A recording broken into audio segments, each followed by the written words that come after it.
गहुली परिसरात नाल्याच्या काठेला 22 वर्षीय तरुणाने गळफास घेऊन केली आत्महत्या।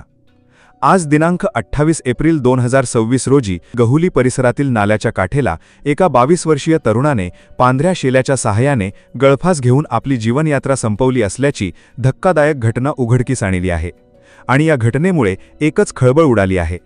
महत्त्वाचे म्हणजे या आत्महत्येनंतर तरुणाच्या मित्रपरिवारामध्ये विविध प्रश्नांना उधाण आले असून सदर 22 वर्षीय तरुण हा आत्महत्या करणाऱ्यातला नाही असे सुद्धा काही तरुणांनी माहिती देत असताना अक्षरशः बोलून दाखविले। पुसद ग्रामीण पोलीस स्टेशन मार्फत मिळालेल्या माहितीप्रमाणे आज दुपारी अंदाजे 4 वाजताच्या सुमारास त्यांना गहुली येथील पोलीस पाटील यांचा फोन येतो की गहुली परिसरातील नाल्याच्या काठेला एका अज्ञात तरुणाने गळफास घेतलेल्या अवस्थेमध्ये मृतदेह आढळून आलेला आहे। या घटनेची माहिती मिळताच पोलिसांनी तात्काळ घटनास्थळ गाठून पंचनामा करून मृतदेहाची ओळख पटविणेकामी त्यांची तपासाची चक्रे वेगाने फिरवली असता सदर तरुण देवठाणा तांडा तालुका पुसद येथील रहिवासी असून करण गोरखनाथ पवार असे त्या तरुणाचे नाव असल्याची ओळख निष्पन्न झाली।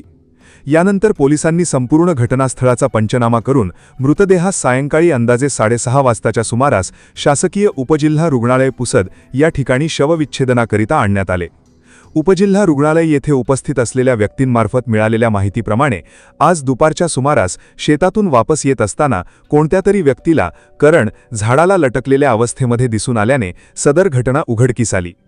पोलिसांमार्फत मिळालेल्या माहितीप्रमाणे मृतक करण याचे इटावा वॉर्ड परिसरात कटिंग सलूनचे दुकान आहे आणि आज तो गहुली परिसरात त्याचे चुलत बहिणीच्या लग्नाची पत्रिका वाटायला गेला होता आणि त्याच परिसरामध्ये नाल्याच्या काठेला झाडाला लटकून करण याने आत्महत्या केली। आता सदर घटना उघडकीस येताच त्याचे संपूर्ण मित्रपरिवाराला धक्काच बसला।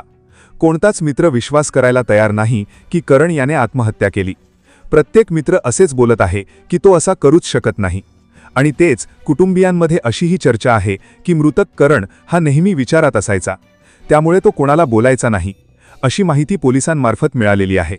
आता नेमके सत्य काय हे शेवटी संपूर्ण तपासाअंती समोर येईल। ज्यावेळी मृतदेह पोलिसांमार्फत ताब्यात घेण्यात आला त्यावेळी मृतकाचे अंगावर काही जखमा आढळून आल्या, परंतु या जखमा झाडांच्या असू शकतात असे मत पोलिसांमार्फत व्यक्त करण्यात आलेले आहे। सदर घटनेचा प्राथमिक तपास पुसद ग्रामीण पोलीस स्टेशन येथील पोलीस उपनिरीक्षक राहुल देशमुख यांच्यामार्फत करण्यात आला असून घटनेचा उर्वरित तपास पोलीस हेड कॉन्स्टेबल दिनेश आडे यांच्यामार्फत सुरू आहे।